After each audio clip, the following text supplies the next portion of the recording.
The Mighty Whites podcast is recorded at the Don Bennison Recording Studio in Allerton Bywater. For more information, visit donbennison.com or email info@donbennison.com.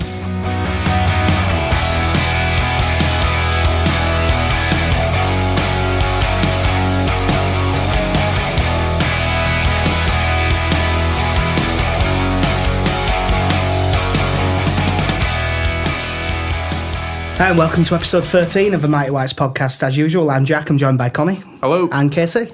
Now We'll get straight into games because there were 4 over Christmas and we need to get through them all. So first game, just before Christmas, 1-0 win over Hull at home. Wasn't that much of a game, but a win's a win. You there, Connie? What do you reckon? I just thought it was an awful game up until Hernandez's goal, which were just bewildered, let's be honest. Other than that, it were just a lot of cancelling each other out, I think, and it was a bit of a stalemate, and it were always going to be one piece of genius that won it, or, a bit of quality. So, good that result, all a mistake, and in a way it was both. Yeah, but good result, I think, all in all. A bit of a derby, so, yeah, it's always good to come away with a win. Yeah. It just sounded like a very turgid game. But I suppose when you've got a player like Hernandez in the team, you've always got a chance of something like that happening.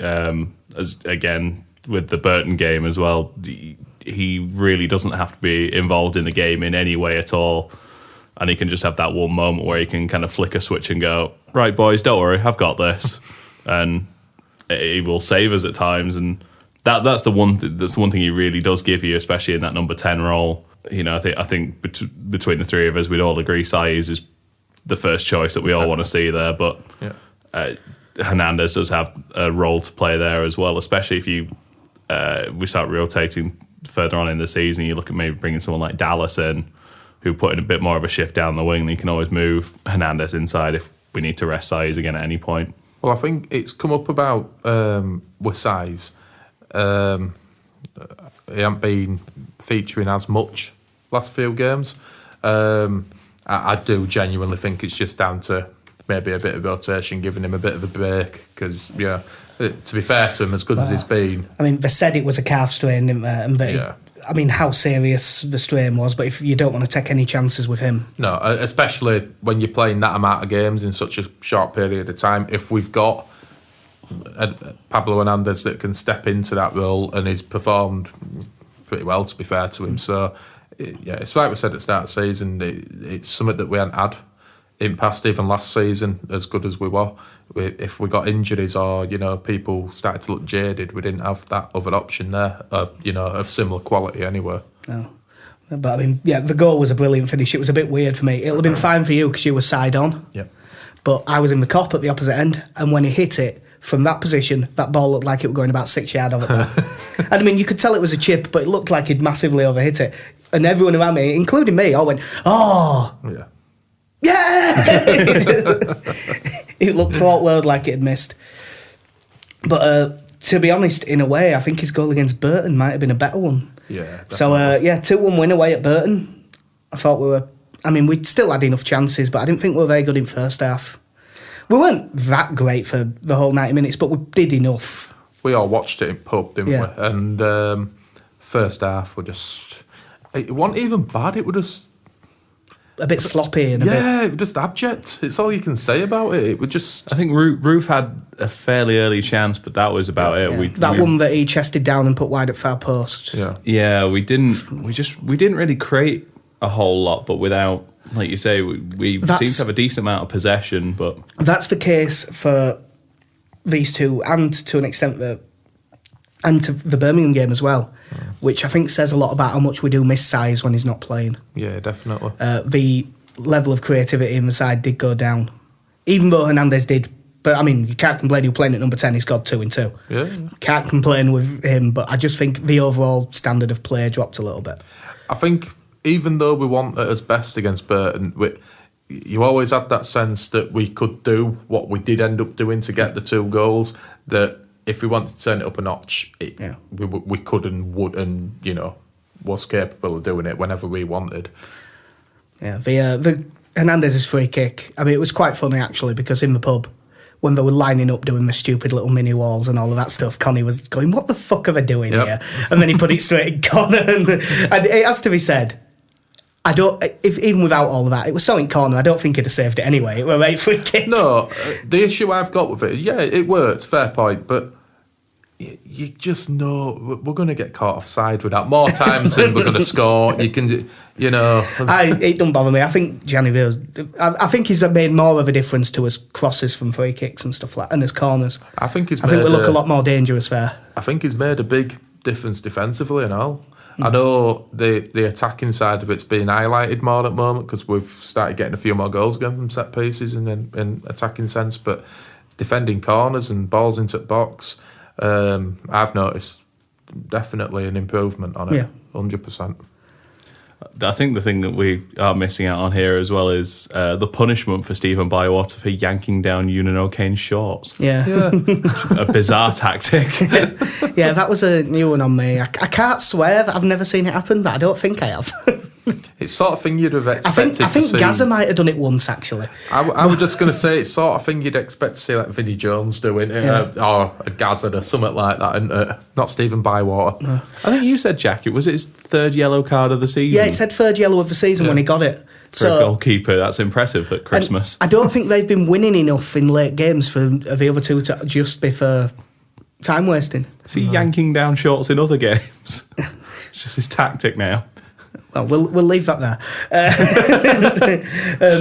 But the second goal, Ruth's finish was a nice finish, but the pass from Vieira on his left foot, if Pogba had played that ball, they'd have still been talking about it now. Oh, yeah. It was an unbelievable pass for that. It was weighted perfectly. The angle was dead on.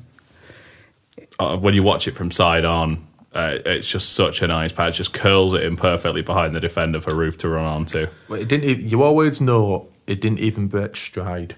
It didn't even have to take a half a step or anything. He just glided on it with a quality ball. And I suppose that was the one big negative to come out of the Burton game. That tackle on Vieira that kept him out of the next two games. Yeah. I mean, he's not going to play against Newport anyway, so that wouldn't matter. So he should be back after that, but that was a bad tackle. I mean, we're not innocent. I thought Berardi's could have easily, with a different referee.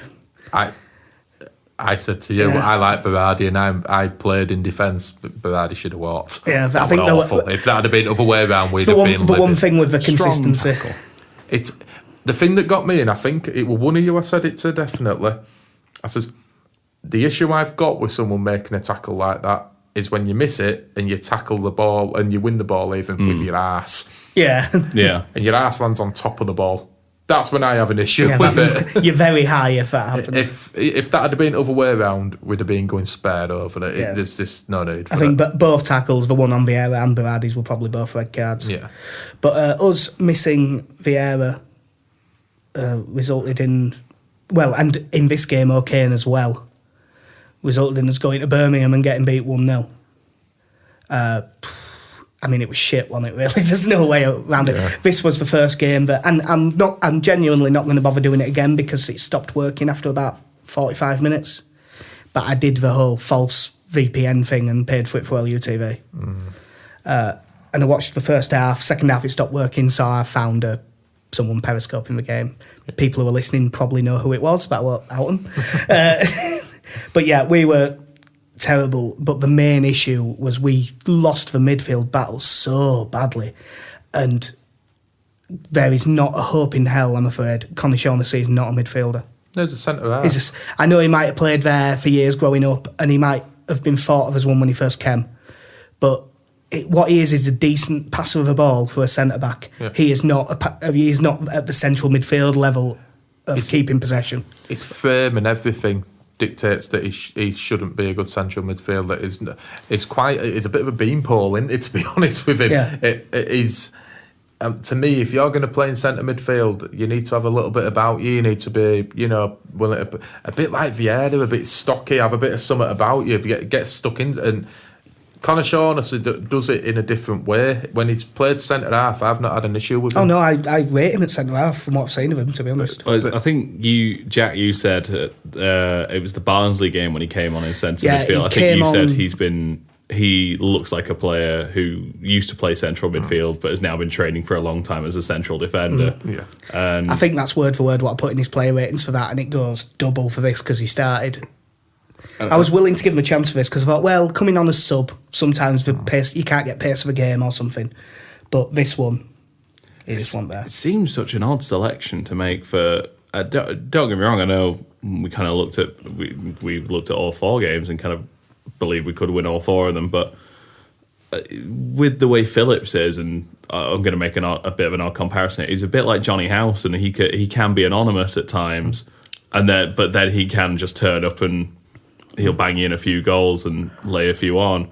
Like the Sheffield United game. I mean, I can understand why he did it. Birmingham are quite a tall side. And on goal kicks, Shaughnessy was pushing up and Phillips was dropping in, so Shaughnessy could win them. And he actually won loads of them. Yeah, it was just when he won them, everyone else were poured and there were no one like when he him. won them. But I mean, that'd happen if you stuck Janssen there as well. Don't make him a midfielder. No. Yeah, I think we really missed that experience here, especially Kane, who I'll come on to when we talk about the Forest game. But I think the experience that he brings to the team really showed. Yeah. And honestly, I know we've kind of spoken about him in the last few weeks, but that would be a game where you may be looking to play Click instead. Just someone with that a bit more experience, especially him playing, Eredivisie football. It's a very inexperienced central midfielder when Calvin Phillips is the old head. And it's like we say, KSA's just mentioned then, you've got Conor Shaughnessy who up until this season were playing in Reading's reserves. That's not a dig at him, but when you, like you say, you've got someone who's played at a decent level and all, it's not like he's played for nobodies. He's played in an half-decent league. And say what you want about Dutch football, it's better than playing under 23 football. It is more experienced, and I'm with you. It was. So I honestly, going into the game, I put it on Twitter. I thought that because I didn't think Click could play because I just don't think TC likes him, basically, which is up to him. That's fair enough. But I really thought that this would be a game where Anita finally got a game in midfield. Again, and he just didn't. And then even when he made changes, it was Click that came on, not Anita. I think you said after the Anita's game. off, to be I think honest. you said after the game as well. Anita must be sat there wondering what he has to do to get a game, and as it turns out, he needs Luke Ayling to pick up a bit of a knock. Yeah, well, we'll come on to that. I mean, we've just better mention it. Wiedwald probably could have done better with initial shot that Magoma got rebound of, no one tracked him back either. There was more than one mistake. It could have done better, but it's the sort of thing that you see week in week out. It's not a giant criticism or anything. He's starting to build a nice little record against us, Magoma.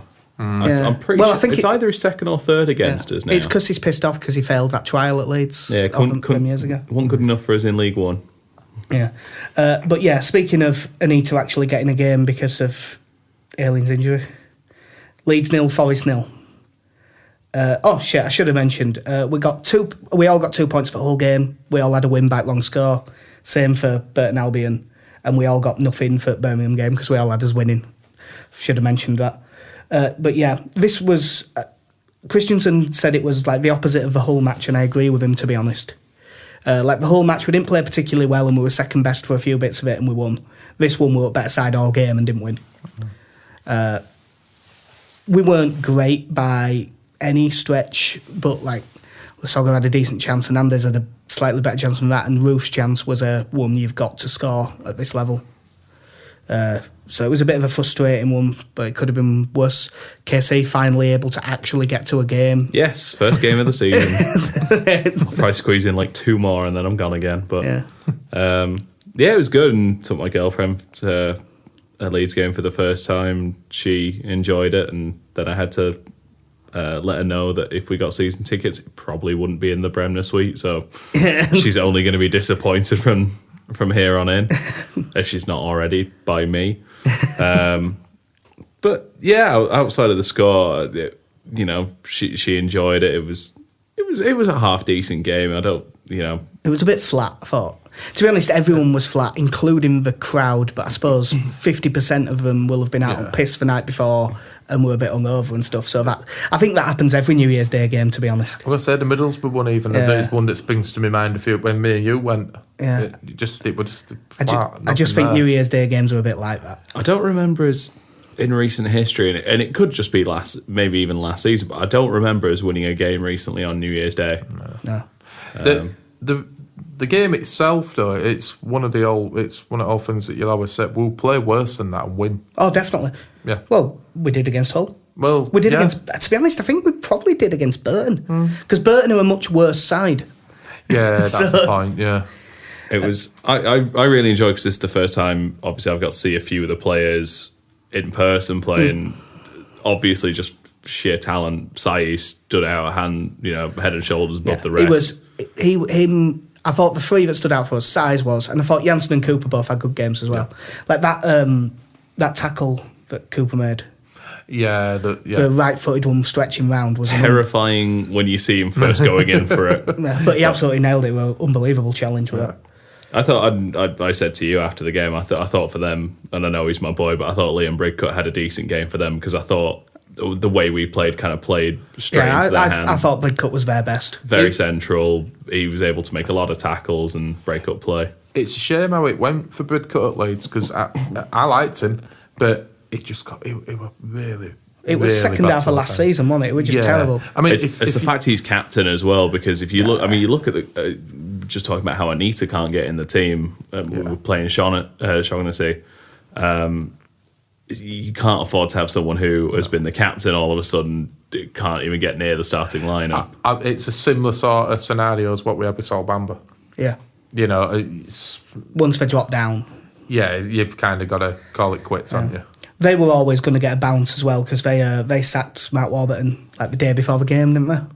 You see, I don't know if I feel sorry for Matt Warburton, to be honest with you. He had that good couple of years with. I felt sorry for him when Brentford got rid of him. I thought that was bollocks. I did then, but he's gone off then. I mean, he went up to Rangers, and for him to fail there, I'm not saying he should have won league. The weird thing with the Rangers thing was he more got sacked because they all tried to get out of the deal to go take a job somewhere else, didn't they? Yeah. It might have even been the Forest job, and then they did get it eventually, but it were. I mean, for me now, where does Matt Warburton go from there? You can't imagine him getting a club like Forest again, or a Rangers, something like that. I think he'll get a team either that's really struggling in Championship. Like, let's say, I know they beat us and they've won again since, but say a Birmingham or someone like that dropped off and sacked the manager, he might get one of them, or someone higher up in League One. Swansea, maybe. Given Swansea's hiring policy. They seem to love managers that have failed in the Championship, don't they? Yeah, because it's a bit of a weird quirk of circumstances when I'm sacking Warburton, because that means Gary Brazil's been in charge for Forest at Ellen Road 3 at last 4 years now. God. 1-1 drawn, 1 lost 1. And I think the wins and losses were both 2-0, so he's dead even on goal difference and everything. But yeah, for that game, I actually extend my lead a little bit because I had a 1-1 draw and you two both had wins. So I get 2 points, I don't get out. But yeah, 29 matches gone. You two are both on 42. I'm on 46. So it's still only 4 points, 1 correct score, and you're back above me. Yeah. But we said on the podcast we released before Christmas, I mean, we actually said that there were 4 games we should win, but we said a minimum of 9 points from 4 games. And we got 7. So even though I don't feel that down about it, I guess we have to consider the Christmas period a bit of a disappointment, really. A little bit. If it weren't for Birmingham game, I'd be saying, even if we'd have got a point at the Birmingham game. Yeah, if you get 8 and you're unbeaten, it feels very different to 7 with a defeat to bottom of the league, doesn't it? Yeah. If we'd have got something from Birmingham game, I wouldn't be saying it were a disappointment. A little bit, though, yeah. I think the thing I found disappointing is kind of the level of performances we've had over some of those games. Looking through, Hull wasn't a great performance. Burton, we kind of turned it on towards the end when we had to. Birmingham was just a non-starter, and Forest we were kind of lacking going forward a bit. But realistically, over 4 games, I think we'd have also taken 7 points, but it is a bit disappointing. You see, going in, I really wouldn't have taken 7. I'm not furious about 7. I'd have been furious if we'd have got like 4. Yeah. But I mean, it's not a disaster or anything. I just think let's say we turn the Forest game into a win, and suddenly you've got 9. That 2 points makes a big difference when you look at league table at the minute. Yeah. But it's still not a disaster by any stretch. To me, it just shouts out its form of a team that's heading for maybe 5th, 6th place finish. You know, they're going to be there or thereabouts if they keep it up like that. Took the words right out of my mouth. You look where we are in the league. You're coming out of Christmas and you're in the playoffs. You've got to be happy. Oh yeah, the overall situation, I'd have snapped your hand off. You'd have took it. Even though I said we'd finish second, I would have snapped your hand off for 5th at this stage in pre-season. Of course you would, yeah. I maybe wouldn't have snapped your hand off for it before the Millwall game. No, yes. But anyway, there's been a fair bit of news actually, and this is we'll come on to anything that's happened since the transfer window afterwards, because basically it's going to be like the start of the season again. We're going to have half an hour talking about various transfers, probably every podcast for length of January. So we're going to have news and transfer news. Yeah, basically. But yeah, Will Huffer, 1 year professional deal. He's been involved with England youth setups as a keeper, hasn't he? So he must have something about him. I've never really watched him. No. And he's not even playing in under-23s now. Peacock Farrell's back. Yeah. So that's the thing that get me with Willoff, and I think this is a need to try and get Peacock Farrell a loan move out. If we're going to keep Will Huffer and get him playing, you know, and we're aiming at getting him towards that first team squad, Peacock Farrell at the moment standing in his way. Yeah, to be honest, I don't think they're looking at that yet. I think that's why it's a 1 year deal. Unless they're thinking, like we may well be, Lonergan possibly goes in January. Promote Peacock Farrell I'd be all right with that. Yeah, promote Peacock Farrell to second choice and have Will Huffer in. Even if they want a slightly older goalkeeper to be third choice, we have got that. Is it Kamil Miazek? Is that his name? Something like because he is there. Yeah, we just I still don't know anything about him, but he is there. Yeah. Then there was the very funny one. We'll do the less funny one first. All right. Chef Wednesday sacked Carvajal after they got beat by Middlesbrough, well, and he got a Premier League job off the back of it. He just got a stay of execution there after the beat us. Yeah. Yeah.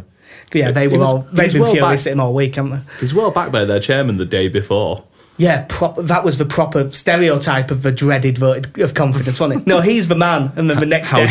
How dare he's not the man. How dare you insult our manager? I will sack him. But you can't. You can't do anything. Yeah, but the funnier one, Middlesbrough have sacked Gary Monk. Didn't make it to Christmas. Yeah. Literally. I texted you, didn't I, when the news came through. I had £5 at 16-1 that Gary Monk would not be in charge at Middlesbrough by New Year's Day. Thank you, Gary. Yeah. That stability really worked out well for him. That's what makes it funny. It's not that he went; it's that he went because they offered stability and a real shot. Yep. Listen, guys. Middlesbrough just didn't quite offer him that stability that Swansea. Well, weren't offering him either. Yeah. It does. Having previously offered him it and then sacked him after selling all of his best players. Yeah. Let me prefix this. Allegedly. So it sounds like he went off while saying he was doing some family thing. It sounds like he went off to go talk to Swansea about their job, doesn't it? Yeah, pretty much. Allegedly. And then didn't get it anyway. But the guy who he beat did. Yeah. Could end up at Wednesday. Somehow the one person who got sacked after losing comes out in a better position. Swansea sacked their manager and hired a failing championship manager. Yeah. Gary Monk tried to get a promotion and failed and lost his own job. The only thing that I can say for absolutely certain is that Middlesbrough are lying about why they sacked him. Gosh, yeah. Because they said they had concerns over the style of football and then hired Tony Pulis. Yeah. So it wasn't the style of football. You see, right? No. It's not defensive enough. You see, right? Don't get me wrong. Tony Pulis is a good manager. He's a very good manager. He has earned his reputation, but he has a reputation for going into clubs, starting from the back and saving them when the shits hit the fan. Aren't they 7th? This is what I'm getting at. This is what I'm going to come to. Is Tony Pulis capable of playing a half decent attacking style of football that's going to get a team promoted? He's going to deconstruct that team first, then build it up again. Also, not just that, with one of the most expensive squads in the league as well. Yeah. He's not renowned for this. Now, as far from Middlesbrough's point of view, it's a great appointment, but his whole style just... It depends what his brief is, I suppose. If the actual brief, because the style of football thing, I just think that's something they said to the press. Yeah. If the brief is make sure we get in the playoffs, and he just sets them up with 2 banks of 4 and sticks a Sombalonga up top, is Gestede still there? If not, there's Braithwaite. Yeah, and just plays solid football and get the ball to them too. They'll get enough points to get in playoffs. I don't know. But I don't think they'll go up doing that. So. Oh no, they'll get found out against the better teams. Anyway, we just thought it's funny that literally the guy we called a snake allegedly tried to snake his way into a better job and got sacked for it. To be fair to all Borough fans, they have just been on there going, Leeds fans were right then. They may have took the piss at the start, but we'd have done the same. They have kind of copped to it and said, yeah, fair enough, you were right. Fair enough, he is a dick. But speaking of ex-Leeds managers, Neil Redfern. He is the new head coach of Doncaster Bells. Good. I didn't see it coming, but he's always been more of a coach than a manager, so I'm sure he'll enjoy it. Yeah. I'm sure he has a better knowledge of women's football than most male football coaches, based off who he's with. Yeah. I mean, I dare say Lucy talks about it a lot. So I dare say he knows it quite well. I think they're in like the second tier now, aren't they? Because I mean, them and Arsenal used to win absolutely everything. But I think that when this Women's Super League thing came in, Donny's a bit less glamorous to sell, and I think they struggled with franchise stuff. Yeah. But hopefully he does well. I'm glad he's back in work. Hopefully he does well. It's a reason to. I mean, obviously, I keep an eye on literally the scores from Leeds United ladies, but that's all I've done. It's another reason to have some sort of interest in it. I think clearly, given his track record with our academy, he's good at developing players and working with players.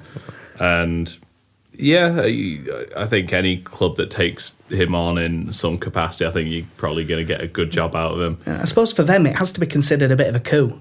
Definitely. I mean, albeit Rotherham, his last jobs, they've all been in Championship. They've been in top 2 tiers of English men's football. Yeah. So, Rotherham, they were knackered anyway, and Leeds, it would tread horribly. Yeah, it was firefighting a bit, wasn't he? Yeah. And I'll go back to an article I wrote for Through It All Together about Byram, Mowat, Taylor and Cook.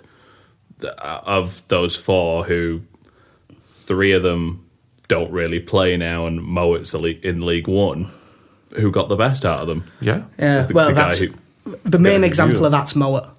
Oh, because with Mowat, like, he has even been out and he's been asked about it in press before, and he's been saying Alex Mowat can play in the Premier League provided you build a team to get the best out of him, which is what he did. He made sure that Mowat was at his best, and that's why he scored all them goals. And was really good. But you can't just play him as just a midfielder. No, you can't just because he ain't got the legs to do it. No. He don't get into a tackle as well. I'm not having a dig. I still like Alex Mowat. Think he's a good player. I still think he had something to offer us when he left. Yeah. But honestly, I think if you look at the team we have now, and I think I said this last time, that if we didn't have players the quality of Saiz and Hernandez, he would be a very good choice to have there, because we're set up with a proper number 10 which would suit him, but as much as I like Mowat, he's not as good as Hernandez, and he's not even nearly as good as Saiz. No. So, but speaking of Leeds United youngsters that have come through the academy, Louis Coyle's won Fleetwood's fans player of the year for 2017, because they apparently give out calendar year awards, which is weird. It's an impressive award to win, because he's only been there for 4 months? He's been there the first half of this season. Yeah. But apparently, I mean, I know that...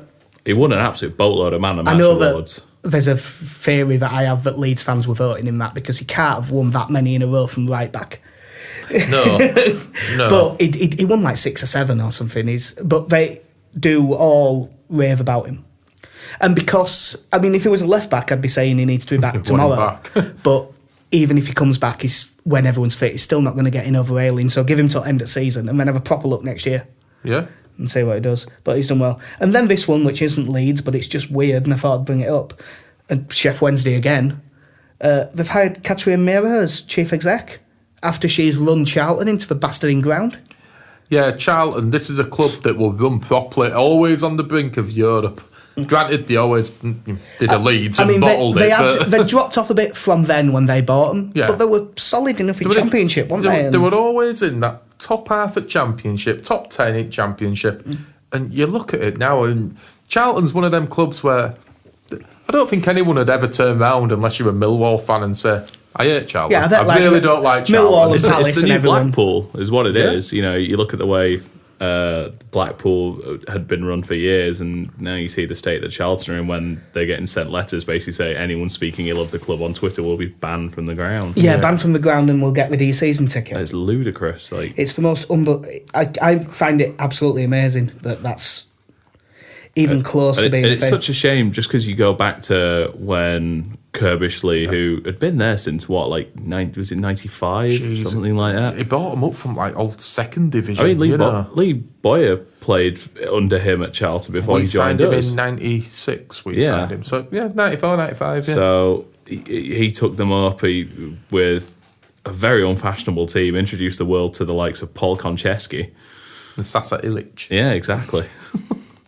And yeah, brought Charlton to be a decent mid-table team, and and then they dropped off a bit after he left, but they were fashioned themselves into a well-known club anyway, and it's just sad to see the state they're in. The reason I was just looking down at my phone, by the way, I was getting this thing up so I could give him the credit. Stuart Grant on Twitter, when I said it was an insane decision, he said the fans can go mad at her instead of Chancery.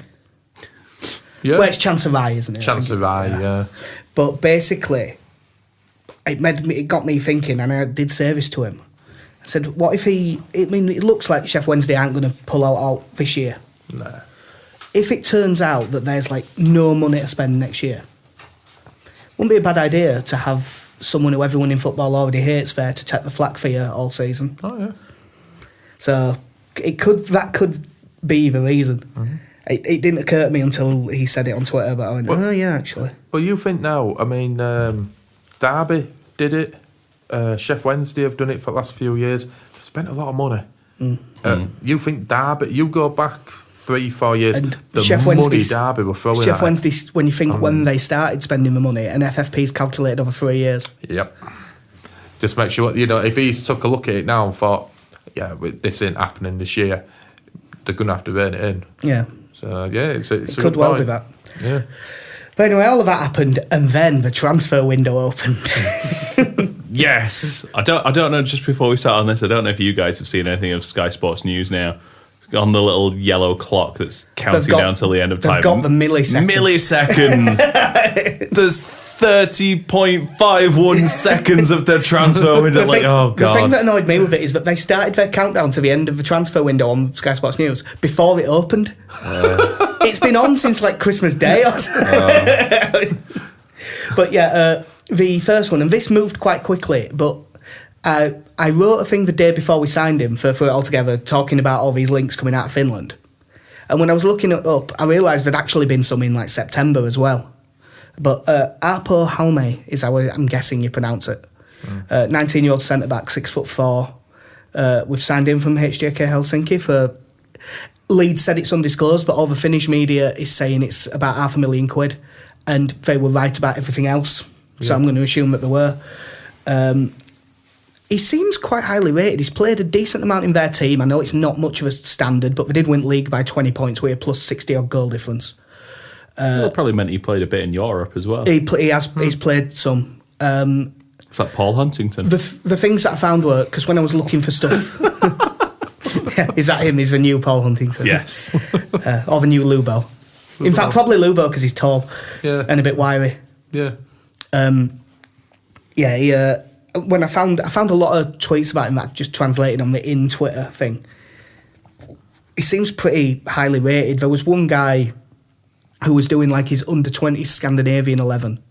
And he was saying that he'd like be on the bench for that at the minute because he hadn't quite played enough. But they all seem to like him. I don't know if you'll even know the clip, but someone did really make me laugh because I can't unsee it.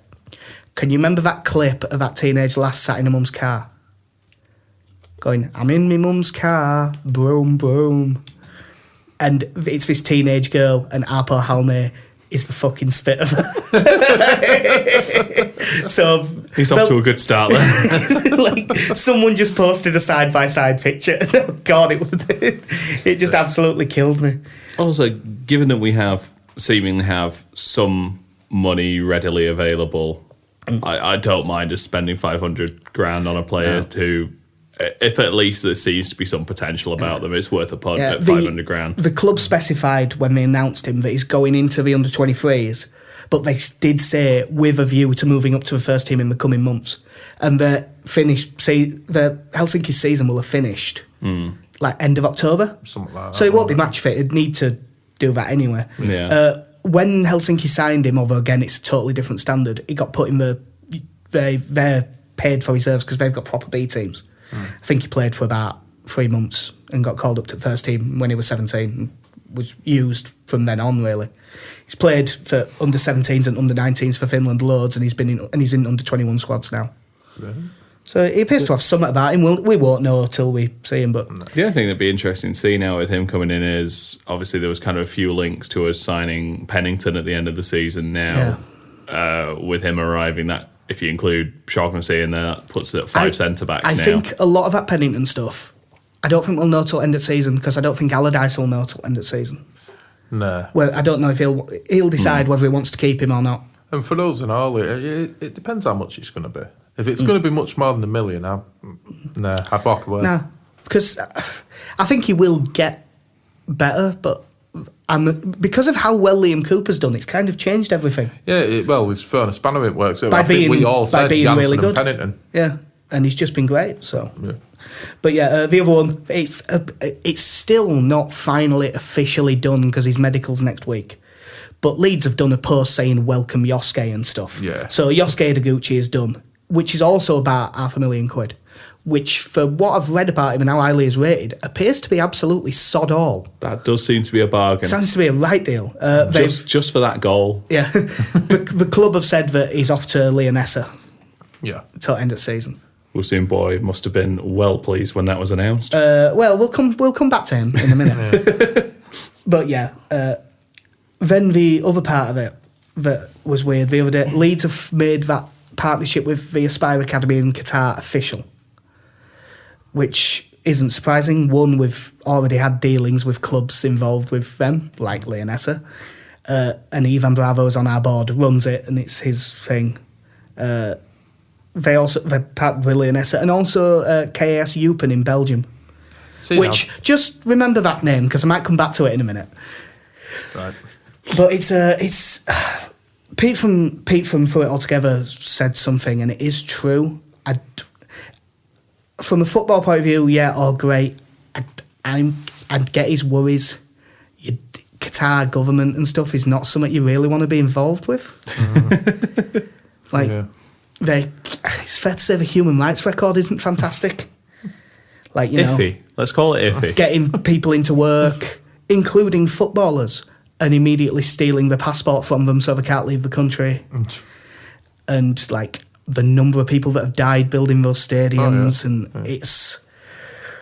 I'm trying to not think about that side of it, if I'm honest, because just like everyone else in the first world, I'm selfish. And and the facilities look really nice. And the facilities look tremendous. And like every single winter, Bayern Munich are there at those facilities and all of this stuff, and it can only be good for the club. But there's a few things I'm a bit worried about with it. Jack Robshaw there, thinking about the greater good. Yeah, the greater good. Yeah, but I'll forget about the greater good if we get 2 kids on loan from Bayern Munich next season in the finals. Yeah. But yeah, so anyway, we'll come back to that. But yeah, so Oasim Boy, he's back. The boy's back. Played about 150 minutes all season, all told. Some of it's due to injury, but apparently when he did play, he was shite. Yeah, everything I've read's not looked in any way positive about it. He's been there and just basically they've looked at him and went, there must be something there because he was at Ajax and then Juve bought him. There must be something. Wassim Boy on FIFA is rated as good as Julian O'Kane. There's one for you. There's one I think FIFA might have it wrong. There's one for you. But to be honest, best shout is I'd probably give him some time against Newport.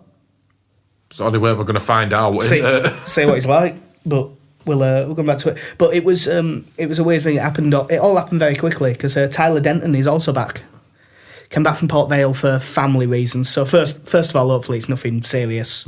Hopefully family reasons is he was homesick and wanted to move back up north. Well, I mean Stoke is north, but north. Yeah, properly north. Yeah, less of a shithole than Potty's. Yeah, yeah. I'm guessing that Tyler Denton probably isn't making the drive from Yorkshire to there every day. But no, so he's back. Do you reckon he'll get shot at left back at some point this season? I was just going to say, I think there's an opportunity there for me at left back. No one's properly come in and nailed it down, have they? No. We tried Anita and. Oh, that was something I meant to say during Forest game. Actually, if I was in charge of training, all Vernon and Anita would do all week is tech throw-ins. He can't take him. I don't know how he can be that bad at taking throw-ins. I mean, he played fullback all season last year. No, getting back to Denton, I think there's an opportunity there for him. I mean, Berardi, he does a job, but he's not a left back. Yeah, he's solid, but especially at the minute where Ayling, although he says he's fine, he might miss a couple of games with that injury. So if that's the case, you can put Berardi where he's meant to be. And that spot's there for taking. I think he'll play against Newport. I looked it up. He's cup tied. Is he tied? Because I wrote an article on for it altogether about him coming back. So I went up and looked. Fair enough. As is the guy I was going to mention next because I think he came on as sub in first round. But Malik Wilkes is also back. It got rumoured a few days ago that he was coming back at end of his loan, but Accrington Stanley actually confirmed it today that he has returned to Leeds and he actually played for under 23s today. We won 2-1 goals from Owen Stokes and Alex Machuca. How did Wilkes fare over? I mean, I saw his name come up a couple of times. I'll look up his actual record, but I know he scored a few. Yeah, I know he scored a couple. I think he was mostly used as a sub towards the end of games. But again, it's more competitive football than he's ever going to get here this season anyway.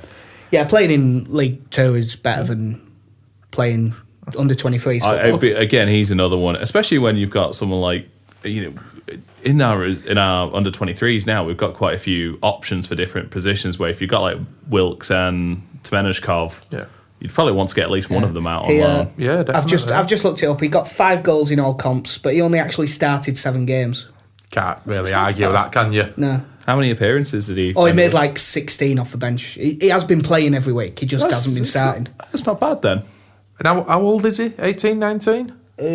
I think he's 19. You can't really argue it, can you? For the kid who was out on loan. His previous first team action was game at Sutton. Yeah, he was born December 98. Yeah. So that means he's only just turned as well. Yeah. You can't argue that really, can you, with him? It's just as a depressing fact that we're all getting older and the players that keep arriving keep on getting younger. I realised on New Year's Day that the minimum legal age birth date for serving someone was the 1st of the 1st, 2000. Jesus. Oh, Jesus, is that happening now? That's not good. Yeah. It's although I'm glad to know that you've changed the things that you look up the legal age of nowadays. Yeah. You see, you mentioned now. That's what incognito's for. See, now as you mentioned, as we get older, this is why I'm all for players like Pablo Hernandez being there. It makes me still think, maybe. You've got a couple of years in you. Yeah, maybe. Before the knees really give out. Yeah, just left hoping that there'll be a couple. I'm just going to look up I was just going to look up the under 23s team today because I believe Jack Clark wasn't involved, which bodes well for him on Sunday. But the way they lined up the team, it looked like Romario Vieira was playing central defence. But I don't know if that was, I didn't see it properly, so I don't know if it was just done in squad number order. Obviously, It could well have been. but yeah, he seemed to be like the third player on the list, which seemed interesting. Yeah, it can't be in order because that'd have Paddy O'Connor playing left back, and that'd be a bit weird. We had a very attacking team out by the look of it because we had Machuca, Wilkes, Balboa, and Stokes all playing. Yeah. But yeah, Leeds United under 23s will play 4-4-2. but yeah, no Jack Clark, so I think we might see him on Sunday. But yeah, they're all back, and then today. Remember I said, remember Cass Eupen? Yes. Well, a weird thing happened today, which I don't know if you've seen it, but it was a very odd thing. Yuta Toyokawa, I think it was. Yeah. Yeah, Toyokawa, that's how you say his name. He's signed for KS Eupen on a loan till end of season. 23-year-old Japanese striker, former Japanese youth international, who's apparently pretty quick. Why would anyone care? Because they have loaned him from Leeds United. Okay. according to them. But when Adam Pope asked Leeds United about him, Leeds United said, we have not signed him. Who the hell have they loaned him from? Now, is someone racist and just thinks that all Japanese people look the same? Or No, Massimo left. Yeah, it was very weird. That's it. It's just, where's the master? It's been gone about 6... Oh. Yeah, so, It's okay, go to Belgium. So yeah, it's a bit weird that they've signed him on a season-long loan from us, even though we've never signed him.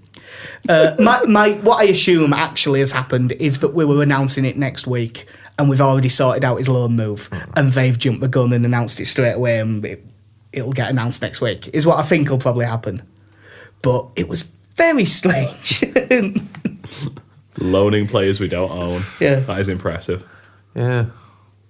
Yeah, We should start doing that with just random players across the championship. Just throw it out there. someone who's going to cause us trouble. Yeah, just loan him out somewhere else. He's not your player. That's not a problem. Playing Ipswich, we'll blood up David McGoldrick. It's not your select. Shut up. Shut up, he's gone to Dender. But yeah, that's all the actual news that is confirmed. Although, I guess you could say semi-confirmed with Toyokawa, because that could... That's just... Because fuck knows what's happened there, to be honest. I'd love it if we don't sign him, but he still goes on loan there. Yeah. But yeah, there's been a couple of relatively strong rumours. Josh Vella from Bolton, who they've really rated since he was about 16. They turned down bids from Liverpool when he was young. Yeah, well, he burst onto the scene, didn't he, when they had that cup run and they played Liverpool. Yeah. They had him and Zach Clough and all that lot, didn't they? And he was there when they were in Premier League, and he kind of started getting game time once they came down to Championship. Yeah. Now they've gone down and come back up, but he's been involved the whole time since then. Are you basically saying that as soon as Josh Vela came into the team, they got shit and relegated? No, because he didn't come into the team in Premier League. No, I mean from the Championship. Yeah, maybe. Because I don't know if I want him there. I still blame David Wheater a little bit for that. Yeah. He's one footballer I look at, I just think, nah. But yeah, their fans love him. I think he's brilliant. He's mostly a midfielder, but he can play it back as well.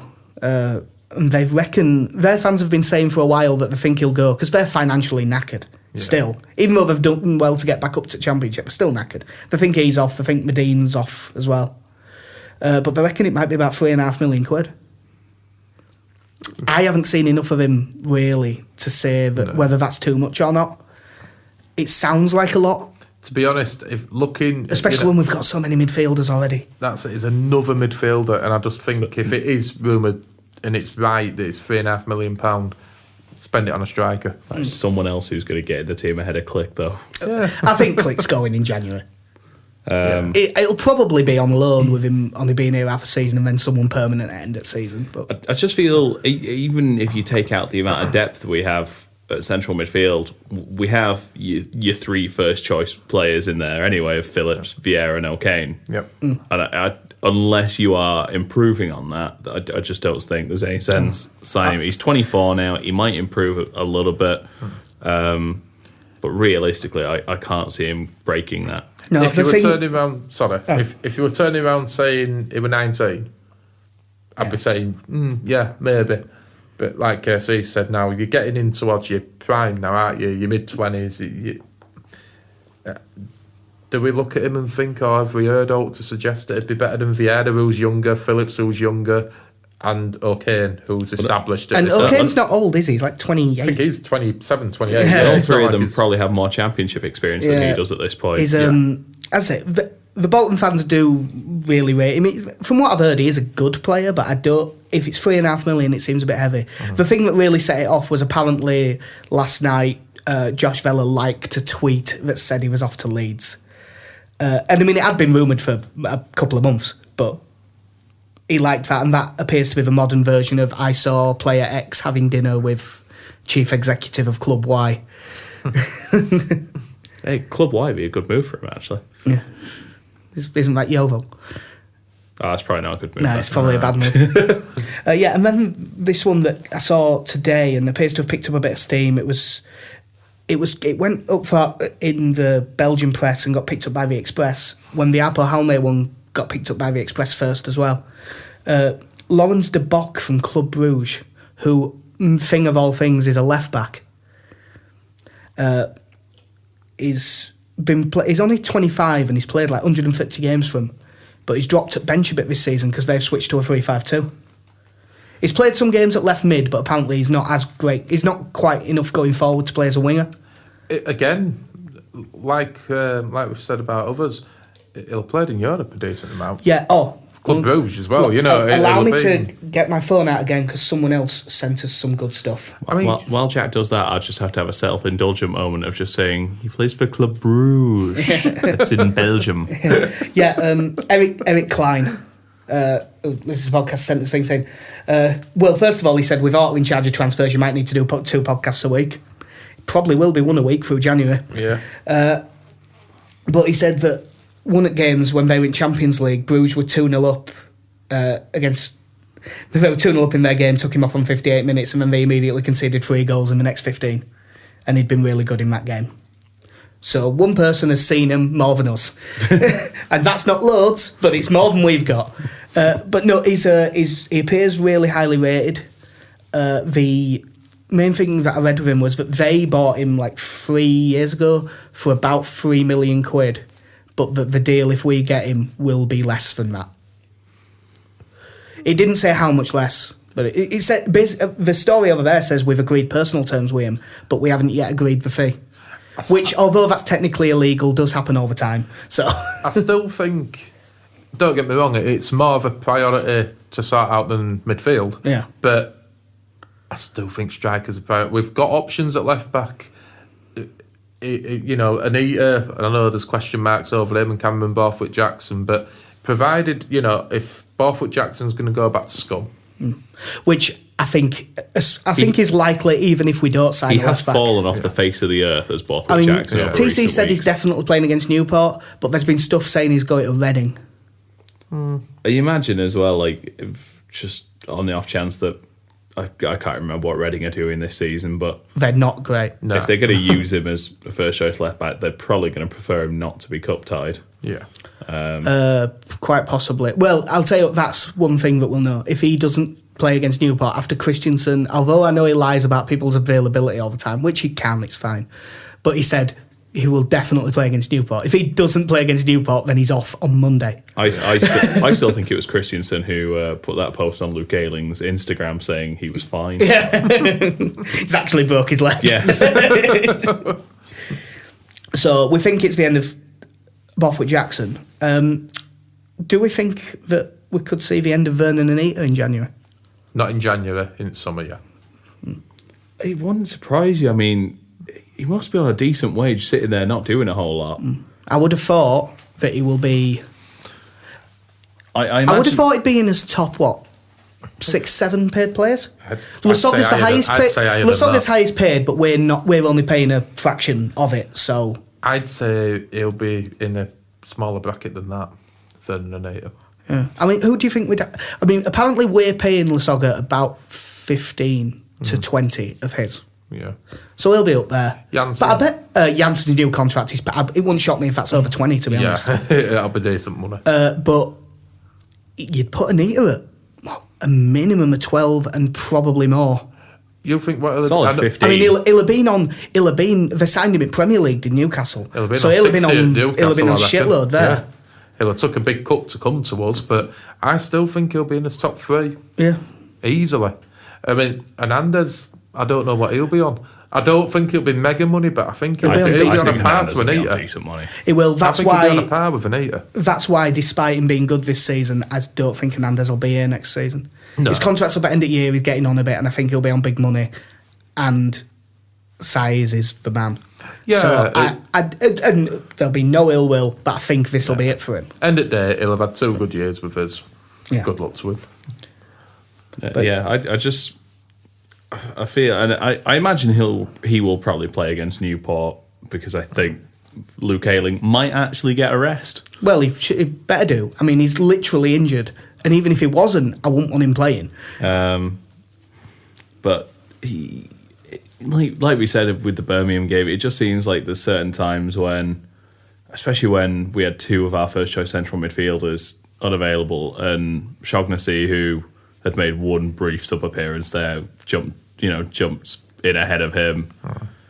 It is interesting the way Christensen has dealt with a couple of the players, like Anita, who hasn't really, outside of the Forest game coming on through the injury, hasn't featured for a while, like Click, who made a bizarre appearance against Birmingham to confirm he is still alive. I will say one thing, he did look a lot better than Shaughnessy did. It doesn't surprise me. The problem was that it was a bit poor lock on. His actual passing was fine. He didn't give ball away much at all, but it was all sideways and backwards. May give ball away more than him, but he does try stuff, which Click just didn't. Yeah. I think for someone of his quality, I'm surprised he's not featuring more, even just coming off the bench in games. But makes you wonder whether something's gone on behind the scenes. Yeah. I think his attitude. I think that there's something like that. Yeah. Is there anyone else that you think could go? Obviously, we'll talk about this more throughout the entire month, but just off the top of your head at the minute, is there anyone else you think might be off? We had the, because I think we might be onto something with Lonergan. Yeah, I think Lonergan. Which we will find out on Sunday if Bailey Peacock-Farrell plays. I think the one thing, I don't know if I can't remember if we discussed it on here or not, is, again, if we look for a striker, does Lasoga go? Does he go back? I'll be honest, I don't think we are going to look for a striker. I don't think it's the priority, but at the same time, I would like one, but I don't think it's going to happen. I think he'll stick with Lasoga till the end of the season. Actually, I should have brought it up during the Forest game, but I just want to say there was, against Forest, Lasoga made a run off the right centre-back, in between the left centre-back and the left-back, in behind. Like the goal against Ipswich. He made that run 15 to 20 times. Nearly every single one he got away, and we didn't once play it through ball for him. No.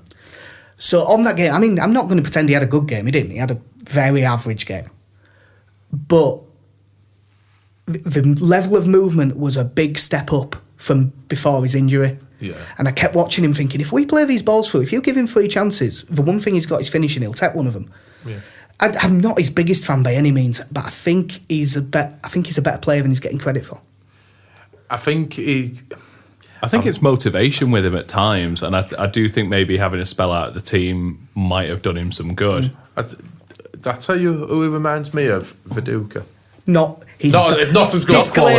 Disclaimer: he is not saying he is nearly that good. I'm one of Matt Viduka's biggest fans when he was there. I worshipped the ground he walked on. But I mean, in terms of his attitude and his, just his all round, person.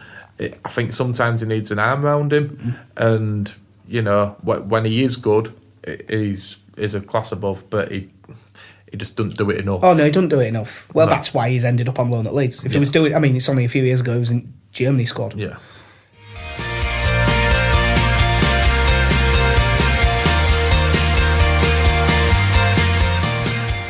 Right. Well, normally we preview upcoming games now, but I believe KC has a thing.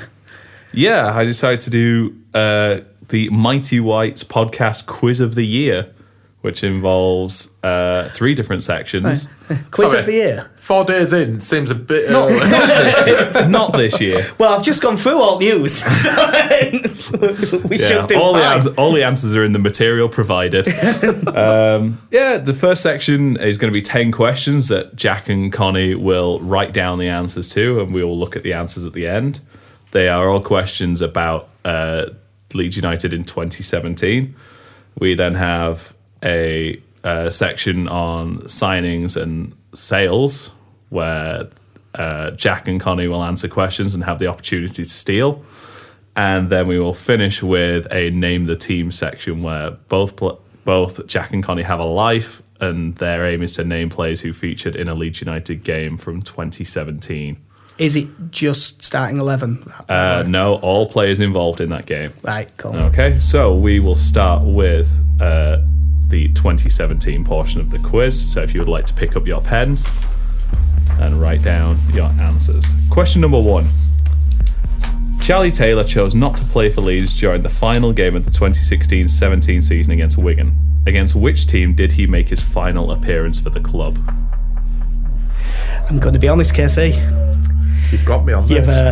The start maybe harder than I thought it was going to be. I think I've got it.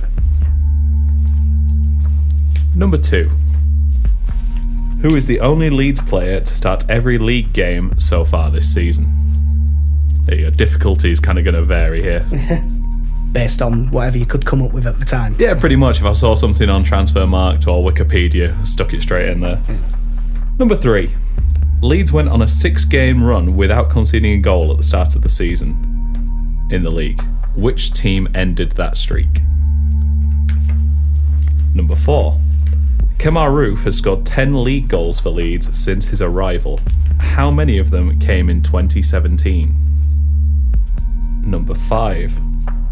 After being released in the summer of 2017, which club did Toumani Diagouraga sign for? This is a marked change of pace from our normal podcast. Number 6. How many Serie A appearances has Marco Silvestri made since his move to Hellas Verona? Fuck knows. Christ, Chris. I don't even know if it's first choice. How many games in are the in Serie A? I'm imagining about... No, as for a clue, Benevento finally won the other week, and that was their 19th. So it'll be 19 or 20. Well, there's 20 teams in the league, and I think they take the winter break at halfway point, so it might be exactly 19. Yeah. Is it just appearances or league appearances? League appearances. Number 7. Leeds' final win of the 2016-17 season came at Ellen Road on April 8th and finished 3-0. Who did they beat? Oh, come on. I know it. I must know that. We'll have been there. I'll have definitely been there. God.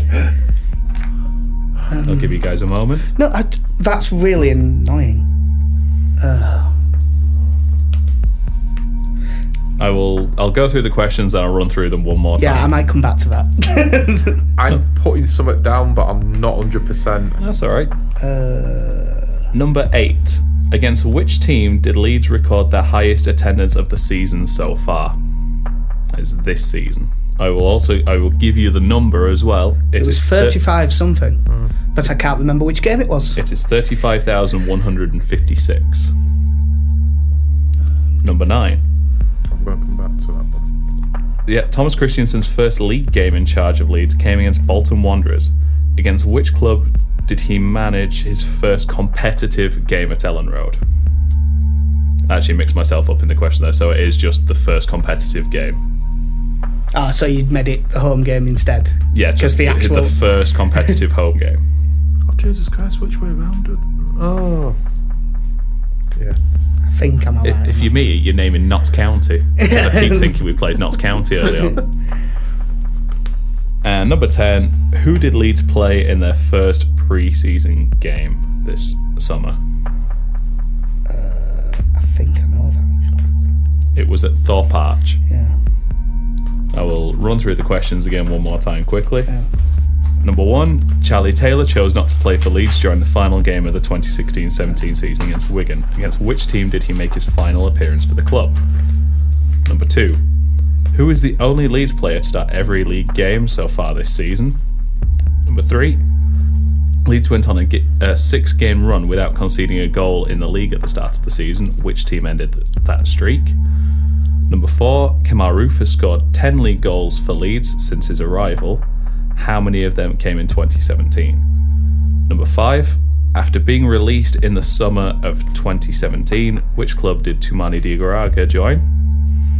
Number 6, how many Serie A appearances has Marco Silvestri made since his move to Hellas Verona? Number 7, Leeds' final win of the 2016-17 season came at Ellen Road on April 8th and finished 3-0. Who did they beat? Number 8, sorry, self-indulgence. Nice. We haven't had a Simpsons reference yet. Against which team did Leeds record their highest attendance of the season so far? That was of 35,156. Number 9, Thomas Christensen's first competitive game in charge of Leeds came against Bolton Wanderers. Against which club did he manage his first competitive game at Ellen Road? And number 10, who did Leeds play in their first pre-season game this summer? Right, I have an answer for everything. There's a couple. Sure. There's a few that there's one that's actually a guess. Excellent. We will. I've scribbled out one of my answers, but I'm going to actually go with it because I can't think of anything else. That's fine. We are going to come back to those at the end of the quiz. Oh, we're coming back to it? Yeah, we're going to So come back everyone to who's listening has time to get annoyed at us. I know, right? Right, fair We enough. are now going to move on to the second section of the quiz. This is the out loud bit, isn't it? Before Yes. we move on, can we come back to that question, any of the 10 questions at any point in the quiz and put an answer in? Yep. Yeah. Right, In that's fact, fine. I'll be generous before we go through the answers. You can ask me any questions about it. I think I'm good. I'm going to stop thinking about it because I'll just get annoyed. So we now have. It's that 3-0 one because I know I was there. Yeah, that's the one I've not got an answer for yet. I've got an answer, but I don't think it's right. So now we are moving on to signings and sales. I will be asking Jack 10 questions about Leeds United signings, and then I'll be asking Connie 10 questions about Leeds United sales. Right, he said it's Not- a 2017 quiz. No, but this isn't, is it? This isn't 2017. This is since I said 1992. It's probably from about 1995. Yeah. This time you'll be answering the questions out loud. If you get a question wrong, the other player has a chance to steal. Everything 1 point apiece. Yes, everything is 1 point. Sorry, if he gets it wrong or I get it wrong, you get a chance to Yeah. say yeah. Yes. Sorry, I was Okay. just putting down the answer to the question with, and I know it's wrong, but No, I just can't remember it at all. So we will start with Jack's questions on signings. Oh, is it all of mine and then all of his? Yes. Right, cool. Number 1, from which club did Leeds lone central defender Teddy Lucic? AIK Stockholm? Correct.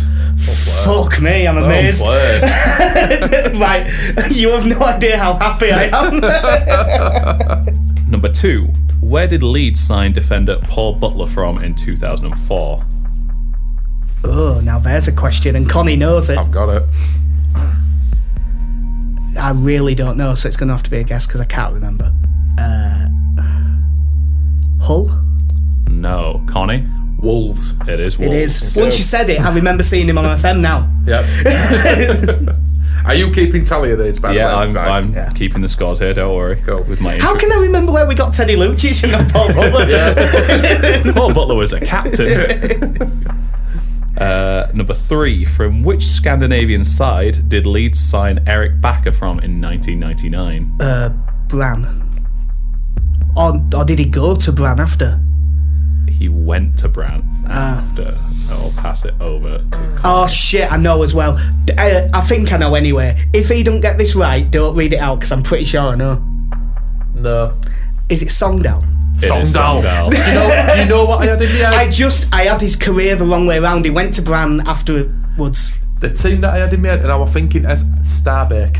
Yeah. Is it Starbeck or Starbeck? It's that I was That's thinking. well annoying because I knew that as well. Jesus. Number 4. Neil Kilkenny started his career with Arsenal. Not in the first team, obviously. Even though he did think he could captain England's midfield. But from which club did he join Leeds on loan before making his move permanent? Shit. I've got this as well. I can remember him playing against us as well, and I can't fucking think of it before. Damn it. I'm going to have to press you for an answer. God damn it. This is in there, but it's just not coming to me. If he doesn't get this and I do, the minute I say it's going to be another Paul Butler one. Oh yeah, no, I know it. No, the Paul Butler one wasn't on the tip of my tongue. This is. That's why it's annoying. Fuck, I cannot remember at all. Damn it. I'm genuinely going to have to pass on it because I can't remember. Pass. Connie? Birmingham. It is Birmingham City. Yes. It's annoying because I know it's in there, but Question so I'm so far on one. Question 5. Which Scottish club did manager Gary McAllister sign winger Robert Snodgrass Livingston. from? That is correct. Straight in there. Good call. Rob Shaw's That one I remember. Rob Shaw's back in the game. Was about 50 grand, I think. Yeah, with nothing. What it? Which English side did Leeds sign fan favourite Alfie Inga Haaland from? Forest. It is Forest. In one of the most bizarre transfers in Leeds' recent history, Australian midfielder Joel Griffiths signed for Leeds from which Swiss side? Right. I'm basically cheating here because I mentioned this on podcast like 2 weeks ago. Yeah, I think it was the last it's one. Neuchâtel Xamax. Yeah.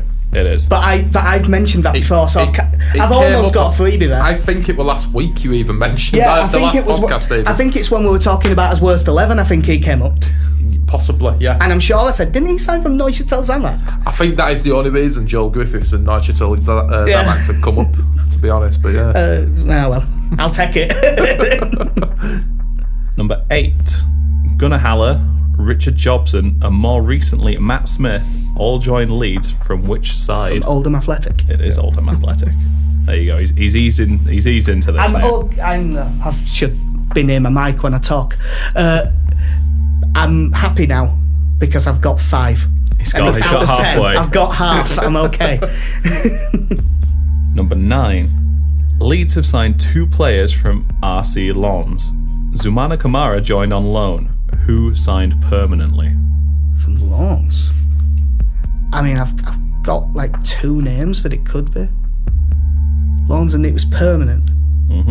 Because Alembe was Marseille. I know it.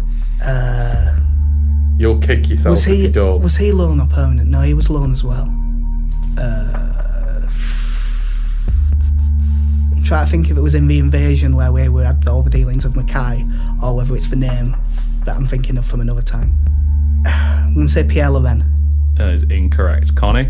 Ollie Decor. It is Oh, Ollie Daffy. fuck yeah, of course it is. Told you kick yourself. No, yeah, but again, those ones don't annoy me. I totally forgot. It's only the ones where I know and I can't remember that annoy me. And your final question, Jack. Leeds have signed 3 Danish players that share a first name. What is that first name? Casper. Yeah. It is Kasper Schmeichel, Kasper Sloth, and Kasper Ankergren. 6 out of 10, which would be better if Connie wouldn't have nicked a couple. Yeah. Without steals, that'd have been okay. Yeah. But hopefully you'll fuck a few up. Yeah. Jack, you got 6 from that, and Connie, you got 3. 3. The one that really annoys me is Bakker, because I mean I properly knew that. I just mixed up the direction of the clubs. All right. I had the club. I said I was thinking Stromsgod's and I had Starbeck, and then you went Sonda. All right, Connie, are you ready for your questions on sales? Number 1, Leeds' first USA international Eddie Lewis signed for Leeds from Preston North End. Which club did he join after Leeds' relegation to League One? Derby. It is Derby. But I knew that one. So. Number 2, name.